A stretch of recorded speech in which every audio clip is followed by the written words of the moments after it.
देखंतु भाई मैंने बर्तमान कोबी आलू सजना छुई पड़ी सोरिष बटा दिया हेकी भजा है पखाड़ खाब राति चाहे पखाड़ आम तो भाजिया कथा पुओ पिला आ भजाटा के देखा देखो घर भजा भाया पूरा भजा है तेल बेसी ना नॉर्मल तेल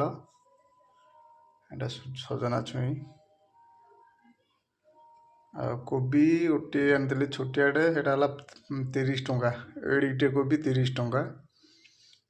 सजना आनी 530 टंका आलू किलो अच्छी भुवनेश्वर 20 टंका पियाज किलो अच्छी 20 टंका भजाटा आपको क्या भल लगे कमेंट करेंगे।